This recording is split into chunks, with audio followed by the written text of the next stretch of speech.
जरूरी सूचना, इस वीडियो में थोड़े बहुत अपशब्दों का उपयोग किया जा सकता है। कृपया अपना तशरीफ अपनी जिम्मेदारी पर ठहराएं। धन्यवाद। तो दोस्तों, स्वागत है हमारे एक और नए और फ्रेश वीडियो पे, जिसमें आज हम कंटिन्यू रखेंगे एलिस इन बॉर्डरलैंड का सीजन 1 का 3rd एपिसोड। और हाँ दोस्तों, कृपया बैकग्राउंड नॉइस को इग्नोर करें। तो यार, एपिसोड के शुरुआत में ही हम देखते हैं कि आरिसू अपना रंडी रोना चालू करता है, लेकिन वहाँ पर वह लड़की कहती है कि इसके जिम्मेदार तुम नहीं हो, कृपया अपनी गांड गीली ना करें। उसके बाद वह यह भी कहती है कि मैं इस गेम को पूरी तरह जीत कर ही रहूंगी। उसके बाद हमें सफेद शर्ट वाले लड़के को दिखाया जाता है जो उस घोड़ी के पास ही खड़ा था। तभी वह सोचता है कि इसके जेब में कुछ न कुछ तो होगा। फिर उसे मिलता है एक कागज जिसमें कुछ छपा होता है। अब तुम बताओ कि यह क्या छपा है। मुझे तो पता है क्योंकि मैंने पूरी सीरीज देखी है। जबकि कारुबे के कमर पर चोट लग गई थी उस घोड़े से लड़ते हुए। वो दोनों जहाँ पर वो थे वहाँ पर वापस लौट जाते हैं। वहाँ पर हम देखते हैं कि शिबुकी को दिखाया जाता है। शिबुकी यह बोलती है आईने में खुद को देखकर, मुझे प्रमोशन के लिए बॉस के साथ सोना पड़ा था, मतलब पिलवाना पड़ा था। मैं किसी भी हाल में यह गेम जीत कर ही रहूंगी। उसके बाद वहाँ पर कारुबे और आरिसू पहुँच जाते हैं।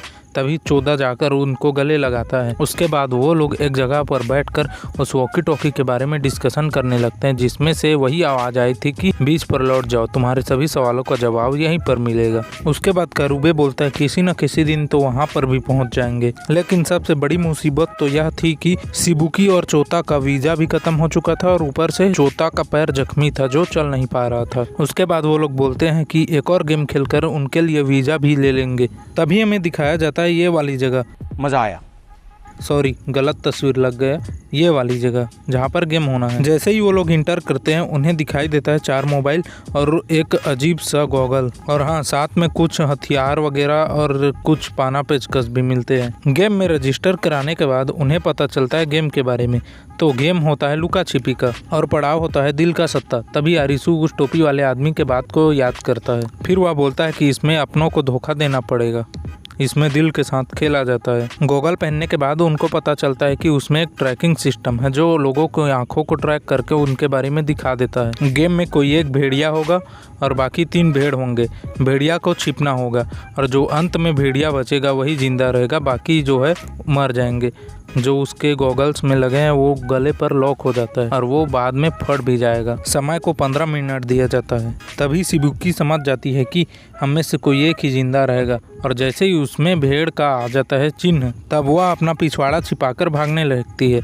और जब वो भागती है तब पूरा हिल जाता है। कपड़े यार, मैं तो कुछ और ही समझ रहा। उसके बाद वो झाड़ में जाकर छिप जाती है और कारुबे उसके पीछे चलता है उसे खोजने के लिए। उसके बाद वह शिबुकी को देख लेता है और उसे पलटाने लगता है। जैसे ही वह पलटती है, भेड़िए का चिन्ह कारुबे में आ जाता है और कारुबे दूसरी तरफ देख लेता है और वह वहां से जाने लगता है। लेकिन शिबुकी उसे पकड़कर उसके जख्मी वाले हिस्से को पत्थर से मारने लगती है। तभी कारुबे को गुस्सा आ जाता है और वह उस लड़की को गिरा देता है। लड़की के गिरने के बाद कारुबे उसकी पोंद पे 2 लात मार देता है।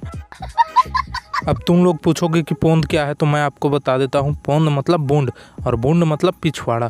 तो लड़की के पोंद पे 2 लात पड़ने के बाद वह लड़की वहाँ से उठती नहीं, मतलब थोड़ी देर के लिए होल्ड हो जाती है वहीं पर। तभी उधर से आरिसू चिल्लाता है और कारुबे उसको देख लेता है। तब आरिसू भेड़िया बन जाता है और ये सब भेड़। थोड़ी देर बाद आरिसू को दोनों तरफ से घेर लिया जाता है और घेरने वाले कौन होते हैं? शिबुकी और कारुबे। वहीं पर शिबुकी बोलती है तुम तो वैसे भी मरना चाहते थे, मुझे दे दो, मैं जीना चाहती हूँ। फिर ऐसा कहते ही शिबुकी उसे मारने के लिए आगे बढ़ती है। तभी वहाँ पर चोता आ जाता है जो शिबुकी को कूद कर पकड़ लेता है। और जैसे ही वो दोनों गिरते हैं, चोता बोलता है आरिसू तुम यहाँ से भाग जाओ।